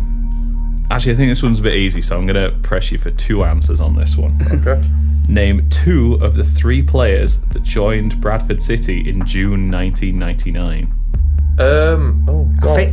Bearing in mind, there is a total of 5 players who joined Leeds joined Bradford within 2 seasons. Yeah. I So think 2 players are outside of that time. I think I can think of 3. David Weatherall. Correct. He's got to be careful now. This is the thing with the 2-season thing. Gunnar Haller. Correct. Thank you. I was going to say them 2 and Bob. Yeah. It's not Bob. Is it not Bob? Bob was the next season. Was he? It was Lee Sharp. Ah. See, I thought Lee Sharp was the next season. Yeah. I had it in my head. Lee Sharp wasn't even an option. If for the me, question had been the other way, I would have said them 2 first because there were 2 I was more confident on. But no, fair enough. Who did Stephen McPhail join after relegation in 2004? Cardiff. Incorrect. Barnsley? Jack. It is Barnsley. God, yeah, he did go to Barnsley, didn't he? Christ, yeah. What are we on to? Question number 4. Neil Sullivan and Sam Hurd joined which club after being released by Leeds in 2007? I know this. At least I'm 99% sure I know this. I'm not entirely sure why I I've threw got it. Oh, Donny Rovers. it is Doncaster Rovers. Yeah. It's Sam Hurd that helped you, wasn't it? Yeah. Well, I think I can only remember him being at Leeds, Donny, and then I think he might have been at Chesterfield at one Yeah, stage. I think it was there quite recently, wasn't it? Leeds have had 3 Finnish players in their history. That has since changed. Oh, yeah. I'm guessing Aapo Halme doesn't count. He is not on this list. Mikael Forsell and Mika Veranin were both released, but which Scottish club did Seb Souza join after Leeds? Ooh.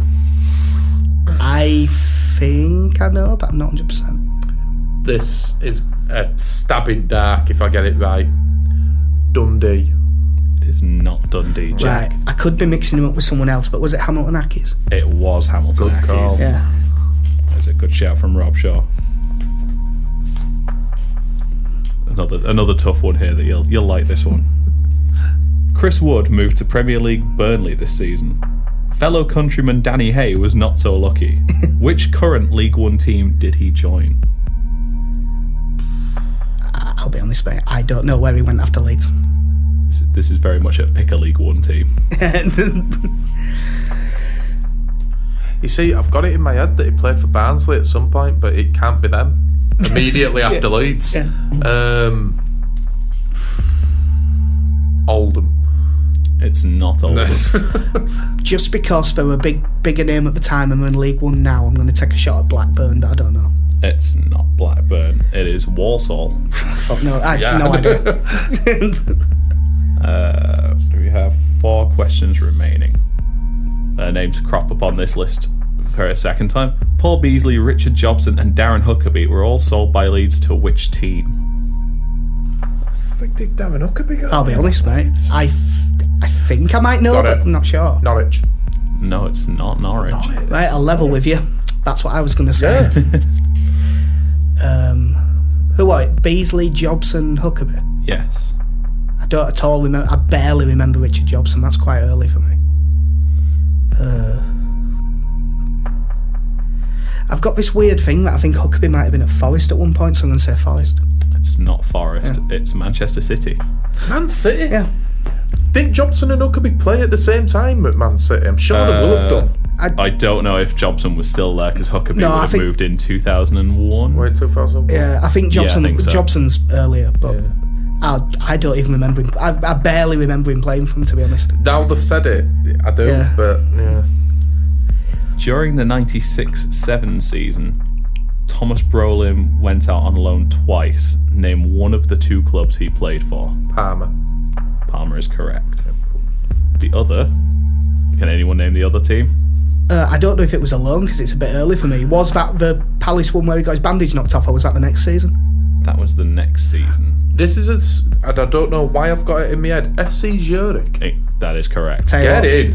I'll have that. It's a shame you don't. It's a shame you don't get an extra point for that, really, because that's a hell of a shout. Question number 9. After a fallout with manager George Graham, Tony Yeboah returned to Germany to play for which side? Eintracht Frankfurt. It's not. That's where he came from. I've done it. I've done you. But the truth is, I don't remember where he went. Stuttgart. It's not Stuttgart. Is it Hamburg? It is Hamburg. Jesus, I knew. One of them each. Yeah. One of them each. And the final question of this section: who did Danny Pugh join the first time he left Leeds? Ooh. Yeah, because we put him on gardening leave, didn't we, for weeks? Yeah, when he was like a top scorer. When he was doing backflips and being a tricky winger. This is a bit of a guess, but I seem to remember him being there. Wolves. Not Wolves. I had two answers in my head. One of them's where we got him from, but I think it was that he was in his second spell when we got him. I had Wolves, and I think he was at Stoke twice as well. So I'm going to say Stoke. It is not Stoke. It is Preston. Don't remember him being there at all. He went to Stoke from Preston. Ah, right. I was out there one club then. But So let's have a look. We had a few with no answers there. So yeah, by the sounds of it, and I'm surprised at this. I thought where they came from would have been harder than where they went. It won't. But it won't, because we got between us, we got 9 of the 10, and the only one we didn't get was me messing up Songdal when I did actually know. That one, there was a few. Yeah. in that round, Connie, you got 4, and Jack, you got 2. So at the end of that round, That put me up at 8-7. yes, 8-7. We are now going to go on to our final round, which I have titled "Who Played." Imaginative. WhoPlayed.com. It's the new website to rival Who Scored. I have chosen a Leeds game, and you guys will have 1 life. You will take it in turns to try and choose a player who was involved in the game, whether in the starting lineup or coming off the bench. Just in the interest of fairness, given this rule, I'm going to toss a coin now to see who goes first between me and Jack. Perfectly fine. It with that. should. If I've made 3 subs, it'd be fine, because there'd be 14. So it'd be 7 apiece, so it wouldn't matter. But They did. I will tell you now. They did make 3 subs. okay, but for who goes first, I'll take heads. Right. Landed heads. Cool. Oh, there you go. The game I've chosen is from the 9th of September. Leeds United 5, Burton 0. Jack, you will have the first guess to name someone who played in that game. I will take Pierre-Michel Lasogga. Shocker, that is correct. Connie, I'll it's your turn. take Samuel Size. Correct. Jack, Felix in goal. that is correct. And Connie, Luke Ayling. that is also correct, although I did get a bit worried because the list I copied it from had switched Anita and Nate. Ooh. Apologies. I've ruined it for everyone. Ooh. You're a shit host. What a terrible, terrible host he is. I know, I'm terrible. I'm never going to host the quiz again until next year. Hey, you wait if people like this. Every week. So, Jack, it is back on you. Right. What are we going to do about that? Do you want to rule him out? Just know that one. Yeah. Fair enough. I'll spoil another one if you want it to be an even number. That's probably not a bad plan, actually. Name one at subs. One of the subs that played, I'm going to try, let's go with, I'm going to say Click. He came off the bench. Fair enough. Right, now we're back to an even number. Now Yep. that you spelled Anita and Click. And you have both your lives left. So, Jack, Pablo Hernandez. correct. Connie Ali Oscar. is incorrect. Ooh. He was an unused substitute in that game. Connie has lost his life. He has lost his life. So, Jack can score, get a point ahead here. Calvin Phillips. Is correct. Connie, you have to get this right to stay in the game. Liam Cooper. Correct. Just try to remember when each season it was. So I think he's back by that point. Pontus Jansson. Correct. Let me... Connie, you'll go. He's got to be careful here. Jesus Christ, right. By the way, Casey, I'm guessing you've been keeping a tally during this, because I haven't. Yes, I have. Yeah. Again, my intricate system of writing the first letter of your name next to Each said player. players. Yes. Cool. If we say someone and they've already been mentioned, That's just null and void. Right. Yeah, Ewan and OK. that is correct. Back to Jack. Kemar Roof. Correct. I stayed away from him because I wasn't sure when he were in that. One sec. Right, I'll say it now because I believe that's it. I believe it was Lasoga with 2, Hernandez, Penn, Roof and Phillips. That's why I said him, because I'm pretty sure he scored. We have 2 names remaining. It's my go. Yep. Yeah. They both came on as substitutes. Oh. Right. Well, That feels good for me because I've written down a starting 11 as we've been reading it out, and I thought they all started. Stuart Dallas. Correct. Ooh, good shout. Good shout. So I can't end up at... this is the final name, so... It's the final name, but if I'm wrong, he can... Yeah, he can steal. He can steal this it. one. Because obviously this is my chance, because I went first, this is my chance to take a lead out of this bit. Yes. I'm trying to think if it was fit or not. And I think I've got a decent shout, if not. I think, although if Click came on, that makes it less likely. I'm trying to get my dates now. Oh, so, right.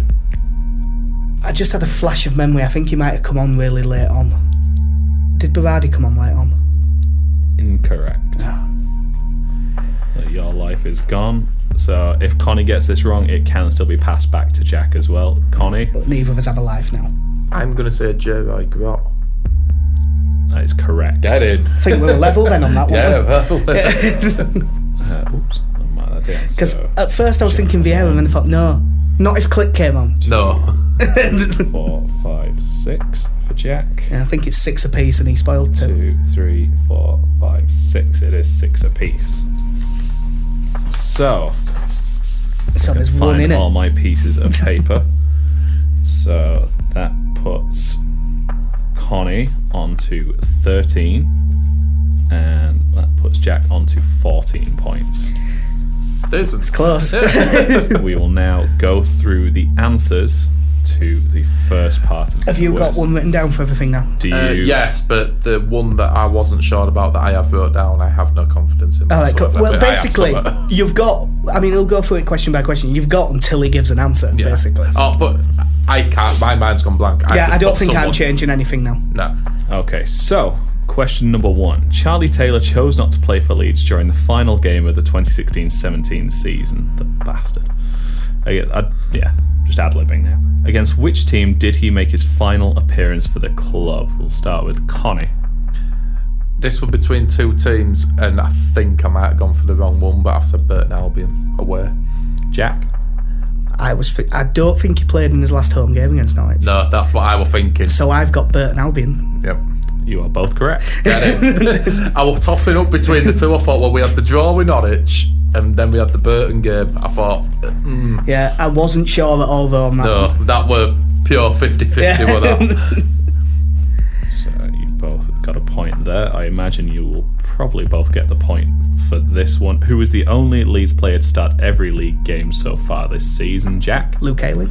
Connie? I've gone for Hadi Saka. I've also gone for Luke Ayling. You are both correct. 2 for 2 for you guys so far. Now this could be where Could you it imagine as changes. KC says, no, I have to take your first answer. Number 3, Leeds went on a 6-game run without conceding a goal in the league at the start of the season. Which team ended that streak? Connie? This is the one I crossed out because I do think it's wrong. Chef Wednesday. Jack? I thought that the streak ended when we lost 1-0 at Millwall, so I said Millwall. Millwall. It is Millwall. Yeah. I mean, he said Millwall. Yep. Fucking Millwall. Fucking Millwall. Fucking love their fucking mothers. That's why we have an explicit rating. Yeah. Number 4, Kemar Roof has scored 10 league goals for Leeds since his arrival. How many of them came in 2017? Jack? Right, I think the only one that happened before 2017 was the header against Villa, so I said 9. I have also gone with 9. It's 8. Oh, what? 2 in 2016. Oh, did it? Oh, what was the one against? Where was the other one? Because I know he had that one that got taken off him because it gave him his own goal. And he had the header. There was... The header against Villa, which I think was December. Yeah, I believe there was one shortly. He scored again. I now remembered he scored against Preston on Boxing Day as well. That's the one Fair enough. That's the one I don't remember. I could only remember one. So No Jesus. points on that one. It remains 3-2. do you know what's annoying though? I did cross out 8. Yeah. But that was before I had logic. That was just a guess, and then I could only think at once, so I changed it to 9. I thought, well, he scored the header against Villa, right goal. That's all I can remember. Number 5. After being released in the summer of 2017, which club did Toumani Diagouraga join? Connie. Plymouth Argyle. I have also got Plymouth Argyle. You are both correct. Big tick, gold stars for both of you. Thank you very much. No problem. Number 6. How many Serie A appearances has Marco Silvestri made since his move to Hellas Verona? This is a Jack. guess for both of us. Yeah. I said 3. Connie. I was a bit more optimistic. I've gone for 10. The answer is 0. I should have known that, actually. He's It only was played. too obvious. He's only played in Coppa Italia. Fair enough. Number 7. Leeds' final win of the 2016-17 season came at Ellen Road on April the 8th and finished 3-0. Who did they beat? Connie. Birmingham. Jack. I can remember us beating him late in season, but now I think about it, it might have been 1-0. Brentford. Both incorrect. It was Preston. I don't remember that game, even slightly. Like, at all. I believe... Did Pontus score? I think he did. I think Pontus and Bartley both scored in that game. Yeah. And if I remember rightly, we then lost the following 2. Yeah. And we lost to Burton, drew Lost to with Burton, drew with Norwich, and drew with Wigan. Yeah. Yeah. Against which team did Leeds record their highest attendance of the season so far? 35,156. Jack. Right, I know it's wrong because I'm sure it's earlier, so I put Hull, but I think it's earlier than that. Connie. I've said this because I seem to remember going on the website and seeing that a stupidly large amount of tickets have been sold for the game, so I've gone for Burton Albion. It is Hull. Oh, well played. I knew it wasn't long ago because I could remember. I mean, that's why I said it was 35 summer. Yeah. Because I knew it must have been recent because I can remember it being read out and going, Jesus, 35. But 2 questions left. Number 9. Thomas Christiansen's first competitive game in charge of Leeds came against Bolton Wanderers. Against which club did he manage his first competitive game at Ellen Road? Connie. Port Vale. I also went Port Vale, but I couldn't remember which way around Port Vale and Newport were. Yep. We went to them both. Yeah. Port Vale is correct. Yeah. I was there going, which one was first round? Which I'd one have was... been really annoyed if I wouldn't have got that. As I say, my answer probably would have been Notts County. Yeah. Because I just have it in my head now. Both scoring points there. And the final question of this section. I've got no confidence in this at all. I'm pretty confident on this one. I'm not at all. Who did Leeds play in their in their first pre-season game of the year? Jack. Harrogate Town. Connie. I'm now more confident because I have said Harrogate Town. You are both correct. I think with that one, it's always kind of a toss-up between Farsley, Guiseley, and Harrogate. Yeah. No, and Guiseley can- was second. I can remember it because I remember when Ben Parker played it too. It was the game where that Italian centre-half tried to score from the halfway line. You see, I'll tell you what I was thinking at first, and I can't even remember if it was this pre-season or last pre-season. I had Scarborough in my head. Yeah. Well, that last season. I don't- We did play Scarborough. I think it might have been a Leeds 11. It was this summer. Our under-23s played Scarborough. I had Scarborough Jamie in my head. Shackleton scored twice, I think. There we go. Because I think we mentioned it on the podcast. It would have said, the minute you went Harrogate Town, I thought, oh, thank God. I'll be honest, Con, I think I've just got it. So There's 2 points, I Yeah. think. the final score at the end of the quiz sees Connie finish with 18, but Jack finishes with 21. Good work. Hey. Well played. Woo! A big victory there for Jack. He gets to enjoy a swig of his beer that's in his hand right now. Hey, it's Duvel. It's nice beer, is this? Lovely stuff. There you go. 8.5% imported from Belgium. It's lovely. Whereas, because I lost, I'm on Tinny of Foster's. If that's something you've enjoyed and it's kept you busy or it's Made you distracted you from the horrible, horrible reality that faces you each day, let us know. And we might consider doing another quiz later down the road. Cool.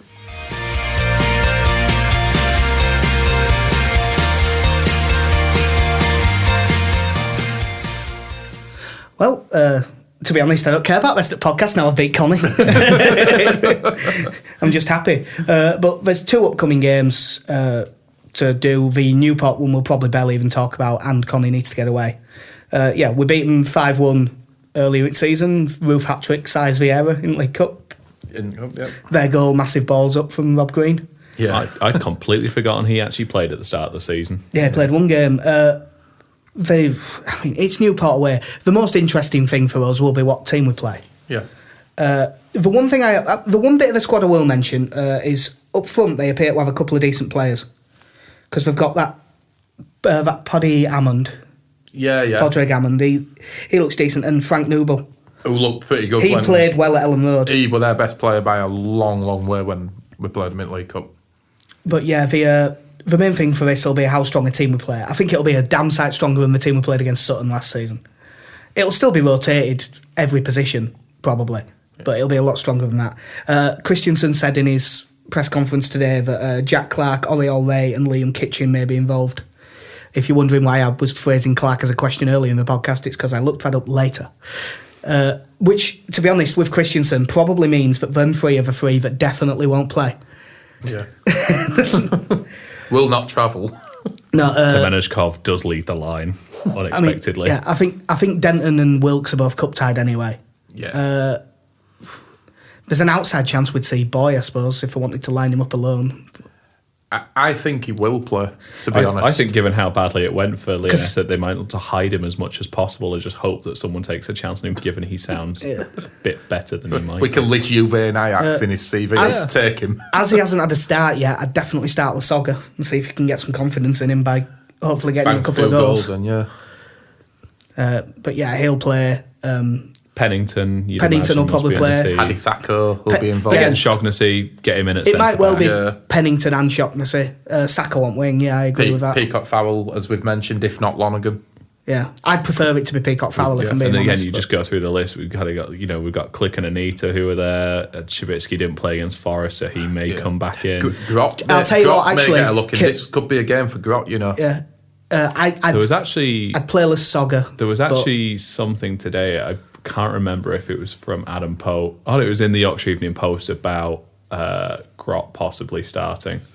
It might even get to... You think this would be the level for him starting a game anyway? Oh. And if he, again, like Lasogga, for different reasons, but if he got a couple of goals, it's even a decent performance. One second. Sorry, I've just been on Adam Pope's Twitter. Should have done this before we recorded, but we're not professional. J-Roy Grot will start at Newport. No, there you go. I thought I'd seen something. Definitely no Vieira, definitely no Dallas. Ayling being tested, but Ekuban won't be back. He also said Tom Pearce may play. Honestly, though, how long has Dallas been out for now? Oh, he's been out for ages. I think that... Days, not weeks. Days, not weeks. Remember that. I think him coming back broke him. Yeah. The thing, I mean... It's a shame because I think we genuinely miss having him as an... I think we saw how tired and Alioski was during the Forest game, and I think we do miss a quality option like Dallas at the moment. I also just saw that in the under-23s today, Madga Gomez didn't play, so he might be in the squad. I think, touching on that Lasogga thing again, yeah, you're right in saying that build his confidence up, get his game time up, his match fitness, but on the flip side, do we want to risk him getting kicked in air and knackering him even more? Come off at bench maybe for the last half hour, second half. I suppose the truth is it shouldn't really matter, provided we don't pick an 11 like we did at Sutton, where it's really super weak. And Liam Cooper. Yeah. But we should be fine. Anyway, we need to get through it, so I'm going to say Leeds win 3-0. I'm going to say Leeds win 4-0. I'm going to say Leeds win 2-0. Cool. The actual more important one, and the last thing we'll do on podcast, Ipswich away.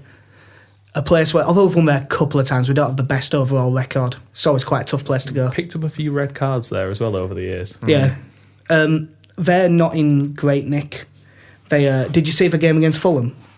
Their last game. They're 1-0 up against Fulham. and then conceded 4 goals in 7 minutes. Lost that one. Fair They play were to down him. to 10 men at the time that Jordan Spence got sent off. But I think it was for 2 yellows, so he'll be back by the time he plays because he'll be suspended for FA Cup game. Sorry, I'm just looking through their team now.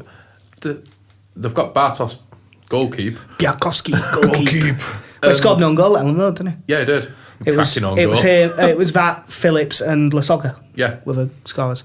Lasogga was that one from that unbelievable through ball from Shotnessy. Yeah, from centre back where he cut their midfield and defence completely apart. You look at, I don't think the midfield's much to worry about, but you look at the defence. I mean, Dominic Iorfa, we were linked with him, good player. He's decent. Luke Chambers forged a solid career in this league, decent player. Tommy Smith, same. That Jonas Knudson's not. He's a a bad decent player. left back, isn't he? So Yeah. he's pretty solid. And then that strike force on papers are pretty good. Waghorn, McGoldrick, Garner, Freddie Sears. There's goals in that all day. Yeah. I was saying, I genuinely thought they might give him a chance because Kiefer Moore has been banging him in at Rotherham. Yeah. But apparently they accepted a bid from Peterborough, but they decided his wages were too high. I think Bradford might be after him. I think Barnsley have had a bid accepted, so he'll probably be gone by the time we play him. They've only signed one player in January, Aaron Drinan, who's a young striker from Waterford, but he's been there since October training, and they seem to rate him. So When did Ipswich sign a player called Emma Hughes? Emma Hughes. Emma. He was bought to Cardiff, wasn't he? And Yeah. it was the whole... He's a Welsh international, isn't he? You're telling me Yeah. Emma Hughes is Welsh? Yeah. Shocking. Well, It's not Cardiff- even Hughes spelled UGH. No. HUWS. He was bought in, wasn't he, at Cardiff? There's the whole, Yeah. we're going to Well, get back to his roots. It's, get behind the think he had- Welsh and all that. And nah. I think he had some time at Wigan and wasn't he Man City when he was young? I think he started at Man City. He did play for Wigan. I think, I could be wrong, but I think he was there when they got promoted from League One. Yeah. I think he kind of went there the same way like we unearthed Max Gradle in League One. He just tore up Yeah. trees. In I think that league. I think their only ex-Leeds is Tom Adeyemi, isn't it? He'll always have Derby. Yeah. He I will scored have against that. Hull as well. He'll always have Conceded, Derby. yeah. That one from a corner where it just fell to him about 6 yards out. These people I completely missed in the time I've been out of the country. I think I saw him play once, but by that point he had pretty much fallen out of the team already. But yeah, 'Cause I completely missed the whole of... Did I miss the whole of Juve Rosler? I think so, yeah. Yeah, it think- wasn't long in all fairness, but yeah, you did miss it all. It's interesting. I somehow missed the whole of Juve Rosler, but I did have to see a David Hockaday game, so... Yeah. You missed rock and roll football. But anyway, they're 12th in the league, 36 from 26, so they're decent enough. But yeah, 1 win, 1 draw, 4 defeats in the last 6. So not in great nick, but it's a tough place to go. We'll have rested some players, so they should be fairly fit. I'm going to say we nick it 2-1. I'm going to say we nick it 1-0. I'm going to say we nick a 1-1 draw. Right, fair enough. Right. I just wanted to say nick because you guys had. Yeah, Want to sound cool. right. But we'll only preview them too, because with it being January, we'll try and get back a bit quicker, because it's Leeds United, there's bound to be 600 players linked to us in the next week. Oh, Alan Smith will be signing next week. It's fine. He'll be coming in to coach. Yeah.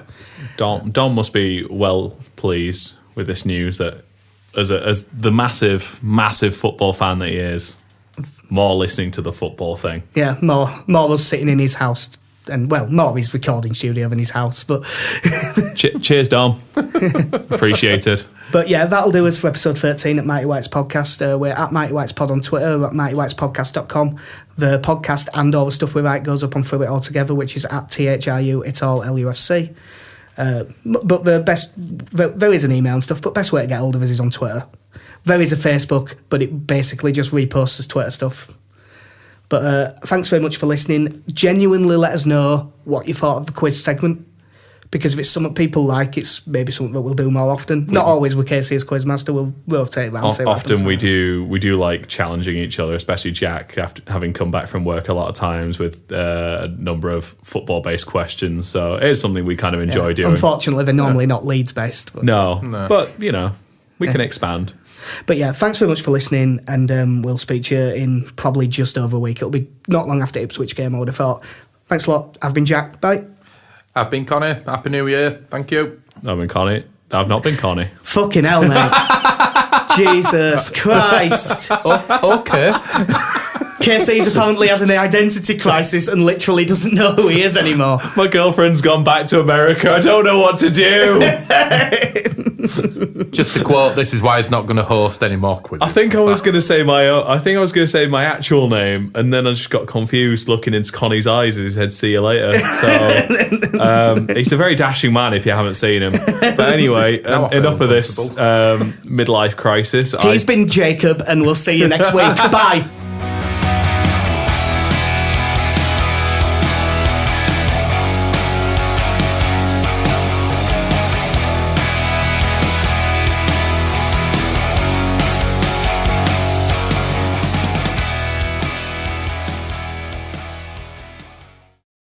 I've been Connie. Detective John Kimball. Your father. Rudely awakened by the dustman. Your boy, Jay Hunter. Living in a lonely world. Ron Burgundy.